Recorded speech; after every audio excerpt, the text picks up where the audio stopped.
This is Good Schools for All, a show from Voice of San Diego about how schools work and how they don't. I'm Will Huntsberry. Late last year, a Southern California school district kicked out a homeless student over a paperwork problem. Reporter Lisa Halverstadt got a tip and followed the story.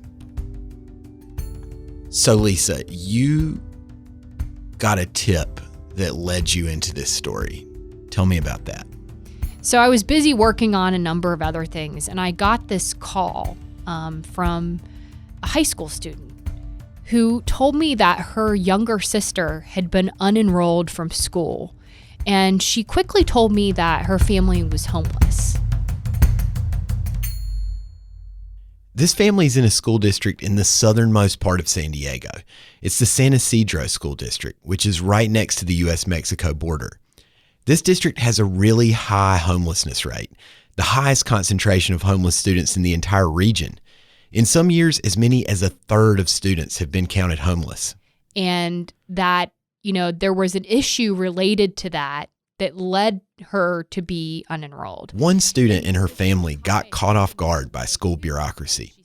The student was a sixth grade girl, and she was essentially forced out of school because of paperwork. Her mom got a call at work.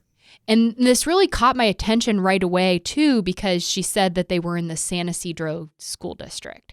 And the San Ysidro School District has the largest concentration of homeless students in our region. And so they're serving a lot of students who are very vulnerable.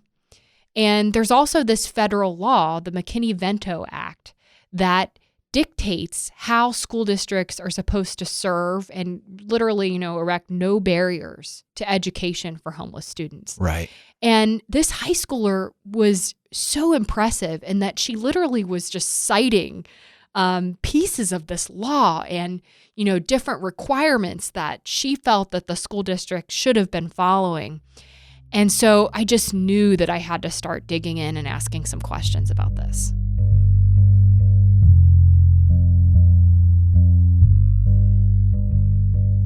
Start me where your story begins. The mother received a call on a Friday, right? So it was actually on Halloween. The mother was at work at her retail job, and she got a call from the school saying that her daughter was about to be unenrolled. And obviously, she was pretty upset with that news and was questioning what was going on. And she was told that they had been trying to notify her to let her know that she needed to submit this paperwork, but the mother said she'd never gotten any calls or messages about this. And so she begged the school office, is there any way you can give me any extension to try to get this information? And they gave her until noon the following day, which turned out to be very difficult because not only was the mother working until 10 o'clock that night, but she was also working the next day. And she tried to call South Bay Community Services, a social service agency that she'd been working with, and was unable to reach them to get this documentation that the school had said would be sufficient to keep her daughter in school. And so she essentially went into the weekend hoping for the best. Right. Then the next week rolls around. So the sixth grader, 11 years old, goes to school. She's a little bit late, so she shows up at the school office, and she is told that she's not going to be able to attend classes and that she's been unenrolled from school. They called the mother to tell her what was going on and said, essentially, you've got to come pick up your daughter. She's unenrolled from school. So, mom gets this call at work, and she just said she just immediately started crying. She was just so upset, by this news, questioning what she could do. The mom left work to pick up her younger daughter, who just found out she couldn't go to class anymore. They find out they need to speak to the district's homeless coordinator to get this all sorted out. But it turns out the coordinator's not there. She's not available. And so for days then, the 11-year-old is going with mom to work, trying to kill time, worrying about if she's ever going to get to hang out with her school friends again. It was really, troubling for the whole family. They eventually do get that meeting. The sixth grader and her older sister and their mom sat down with the homeless coordinator. This person said there are some new rules to follow for families like theirs. But in this meeting with the homeless liaison said that, there was essentially this newer requirement where families that, had lacked some kind of permanent address would need to submit paperwork every 30 school days to verify their homelessness. And there was some implication that this was a new state requirement, in part due to the fact that the district is close to the border and there's this history of families who live in Tijuana trying to send their students to school in San Ysidro. And, there was some pushback from the older daughter on this because the girl, the 11-year-old, was unenrolled when this process of verification or, lack of paperwork, had happened. And the state or the federal law, McKinney-Vento Act, just says that there should be no barriers whatsoever to a student having access to education. Yeah, I mean, you can imagine that filing paperwork can be borderline a nightmare for any person. And you can imagine that for a homeless family, trying to file paperwork that verifies something is a much bigger hurdle than it is for other people. There's not necessarily an electricity bill you can bring. I mean, so I can imagine this can be like a huge problem. Well, and also the fact that, I will say that the district said that they made a lot of efforts to try to get this information to the family, to let them know that there was additional documentation needed. And the letter initially went to a motel that the family had been staying in at the beginning of the school year when they enrolled. Now, if you're homeless or families that are homeless, it's really common to be in a motel for a few days and then be in the car or be moving from place to place. So it's not you're as not if, the point is you're homeless. You're not consistently staying there. And so there were also apparently, a number of calls made to the mother. She says she never got those. And the homeless liaison and the district, say that they also had sent a letter home or tried to send a letter home with the 11-year-old. The 11-year-old, the older sister, and the mom say that they never saw this letter. And, a key feature of this federal law is that if there is an instance where someone might be unenrolled from school, there's supposed to be a process where that family can dispute this. And the district says that it really made a lot of, deadline extensions to try to accommodate this family. Right. But didn't hear back. And therefore, in some rare occurrences, students will have to be unenrolled. This law that's at the center of Lisa's story here, and we've mentioned a few times, it's the McKinney-Vento Homeless Assistance Act, often just called McKinney-Vento. And a big thing in the law is barriers. That is, barriers between a homeless kid and school. Lisa talked to some experts about what was going on here. They said that, if there are any questions about a student's eligibility to attend a school, that student should remain in school while those questions are being sorted out. And if there's a finding that a student is not eligible, then the parent or some representative for that student should have the ability to dispute that.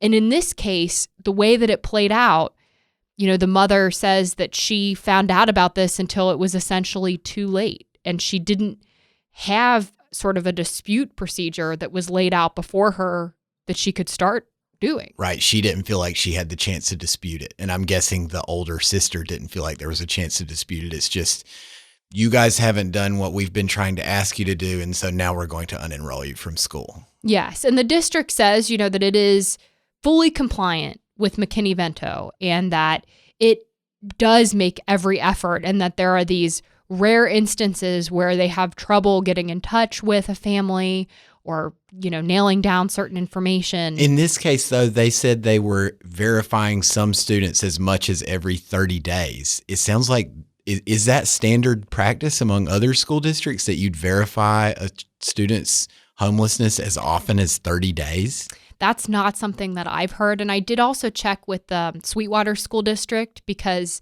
they do serve the same area. Right. It's also South Bay next to the border. Yes, exactly. And what they told me is that they only check once a year at the beginning of the school year when a family submits paperwork to say that they are essentially eligible for McKinney-Vento services. So this more regular checking system is not something that I'd heard of before. I did learn during the reporting process that sometimes the State Department of Education would encourage districts to perhaps be checking more regularly, but really that's more about making sure that the appropriate services are available for those families, and that, sometimes, obviously it's not like homelessness just ends and begins at the beginning of the school year. Families' housing situations can change. Their needs can change. Maybe they need some different types of transportation support or other services that they didn't need at the beginning of the school year. So what happened at the end of this meeting with the family and the homeless coordinator? So by the end of this meeting, there was a conclusion that if the family could secure an additional piece of paperwork from the San Diego County Health and Human Services Agency that verified that they were homeless or accessing services, then they could submit that and the 11-year-old could be enrolled in school again. It did take a few days to go through that process. The school had to take some steps to enroll the girl in school again. And also, it required that the mother and her daughter went to the County Health and Human Services Agency to go pick up this document. So it took a few days, but after Veterans Day, the family was able to return the girl to school. So how many days was she out of school, roughly? 5 days. 5 days out of school. And what is the family's reaction to what happened to them and how she was out of school for those days? I mean, certainly they were really upset. They feel like it was her right to continue to go to school during that time period and, just reflect a lot on how difficult that was for her. And I mean, she was, this is an 11-year-old. She was trying to be tough through this whole process, kind of make jokes about it. But I think we can all imagine that time in our lives and how central your friends are to you at that point in your life at school. Yeah. And that school is just your life. Sixth grade is like all about your friends. Yes, exactly. And so, she was questioning, would she ever get to hang out with her friends again? And school was the place where she hangs out with her friends. It seems like this law was designed to do a couple of things, this federal law. And one of those things was make it easier for homeless students to be in school. Is that your read on this law? Oh, it's exactly the point of it, was to make sure, again, and I know I keep using this phrase, but, really that there should be no barrier for these students who already have so many other barriers that keep them from education and success in life. May have, different moves throughout a school year, from the car to the motel, or, have issues in their families that traumatize them, or, a number of different issues that can keep them from being able to focus on and succeed in school. And so this law is meant to ensure that the schools themselves are not creating any barriers.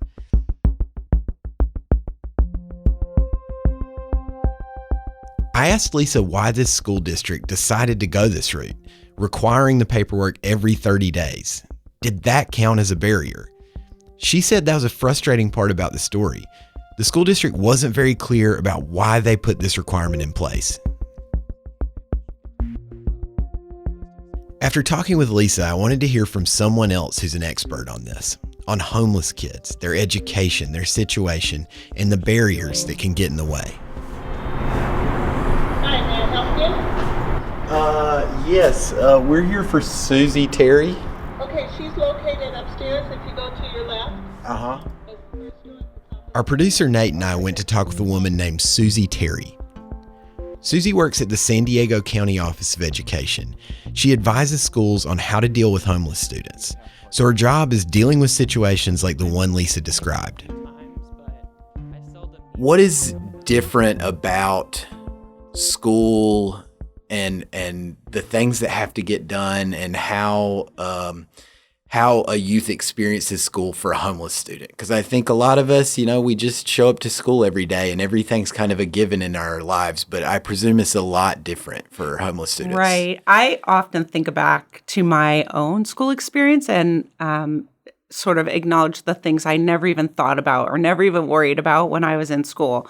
But for homeless families, a lot of times there are barriers just to enrollment around having the proper documents, having a birth certificate, having school records, shot records. Those aren't always the types of things you have with you when you're not in a stable living situation. So that's one of the entitlements that families who are homeless have. If the school recognizes or they report that they're unstably housed, they can be enrolled without any of that. The trick is identifying those families so and making sure families know they can walk into a school and get enrolled even if they don't have everything they need. So that's just like at the very beginning. But Right. It's difficult to get to and from school every day. For these kids, a lot of times they are trying to get to school from further away than normal because they've had to move somewhere for shelter, or because maybe their family could get some work someplace. So they might be traveling longer distances. Oftentimes, depending on the situation that they're staying in, whether it's a hotel, motel, or a shelter, or they're doubling up, in other people's homes, it's oftentimes hard to get good rest, get enough sleep every day. There's a good chance they're not getting enough to eat every day. And all of those things make it hard to learn, make it hard to sit in a classroom and pay attention and know what's going on without worrying about being hungry, or how long it's going to take you to get home, or if anyone's going to be able to pick you up, or where you're going to go. So just a lot of the daily kind of troubles that they have can make being in school hard. But on the other hand, a lot of students, school is like a refuge. It's something consistent. They go to the same place every day. They can go where people know them and support them. They're most likely going to get fed at school at least one meal every day, if not two, if they're getting breakfast also. So school can really help kids maintain a sense of stability when everything else feels uncertain outside of school as well. Susie's familiar with the family in Lisa's story and what happened there, so I wanted to get her take on that. What does the law say that the school should have done? And was it a barrier they were putting up? So in that situation, it was interesting because that was around sort of the district wanting to verify the family's location and that they were homeless, which is tricky. What I told Lisa is my advice or my guidance to districts is always like, if a family's coming in and they're saying, this is the situation we're in, and the district deems that meets the definition of McKinney-Vento, that they should just take the family at their word, Right. have them sign paperwork at the school, and sort of leave it at that, because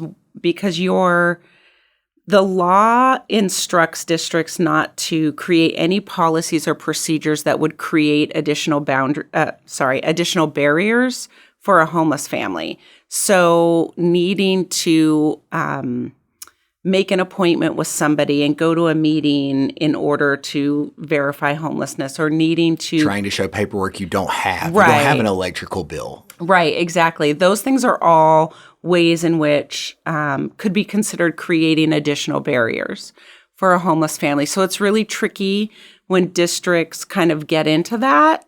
On the other hand, I know that San Ysidro in particular struggles a lot with the instance of families who don't really live in California but live across the border and are coming across every day so their kids can go to school in their district. At least that's what they've expressed to me as one of their big concerns.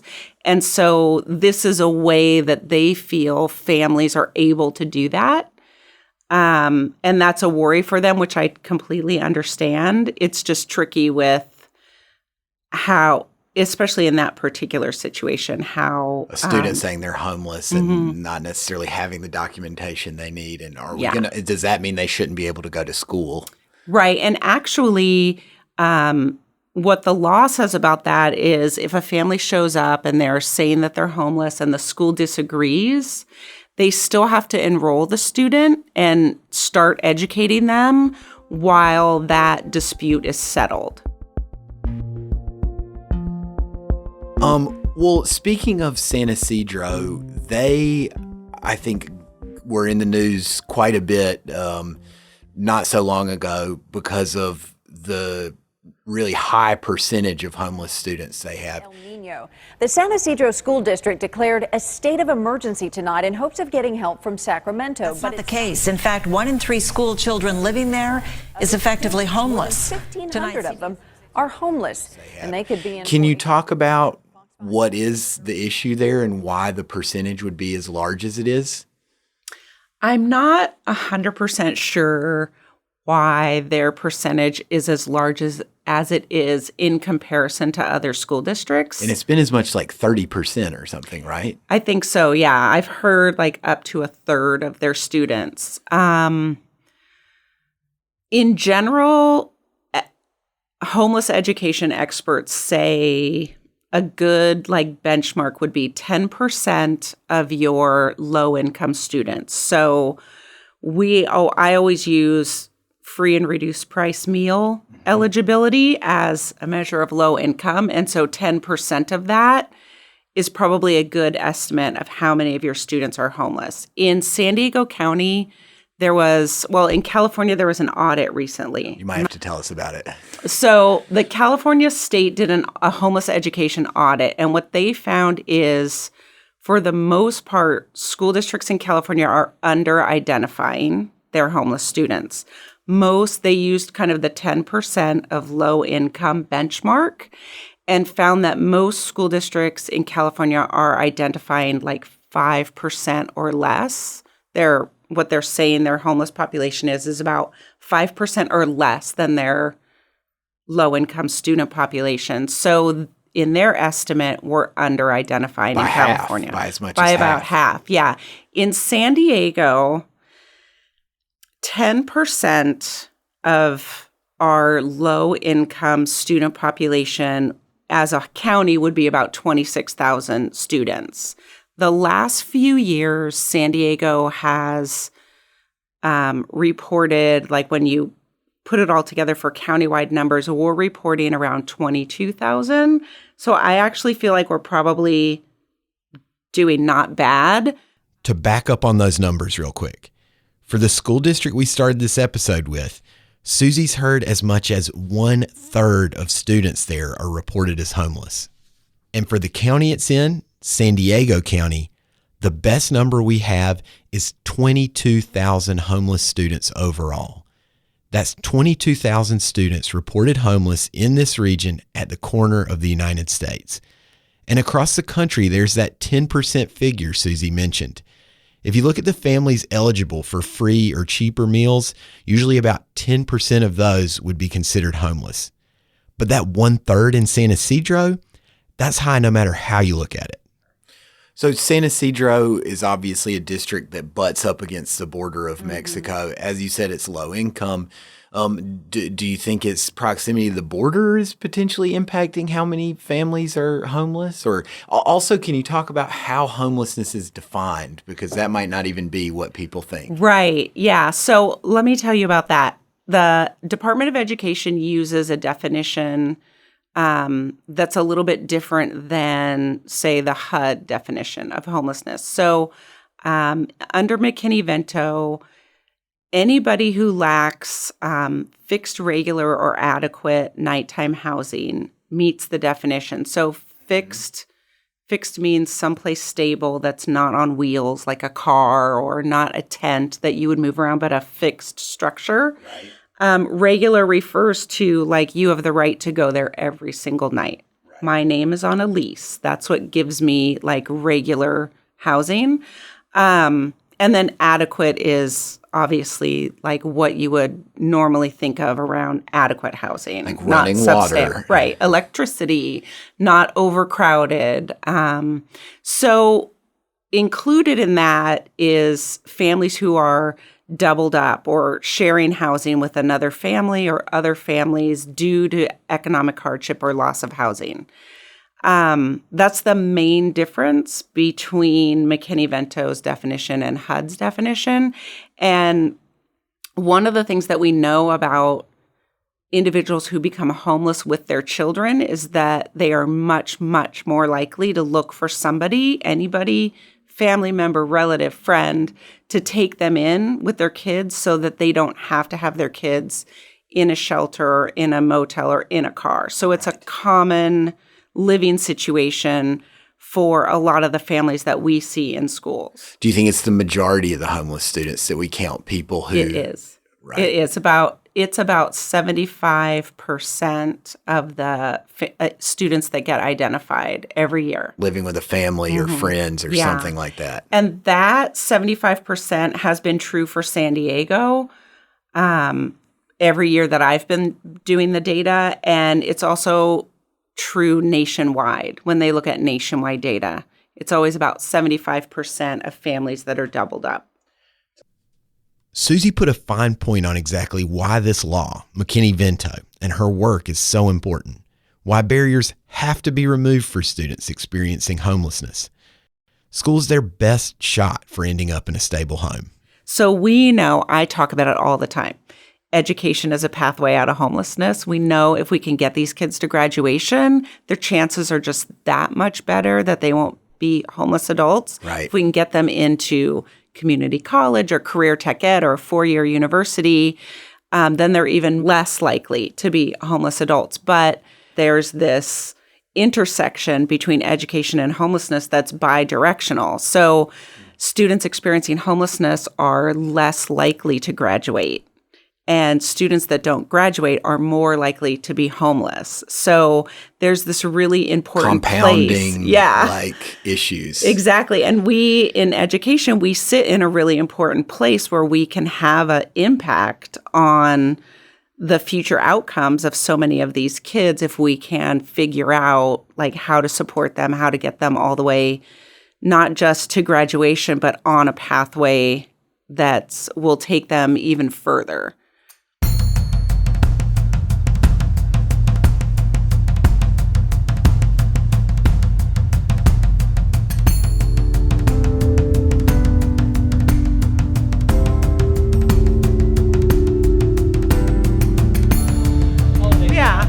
Yeah.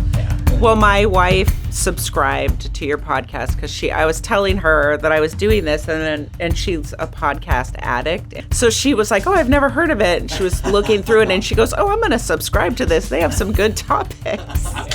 So I guess she'll find out when it comes out.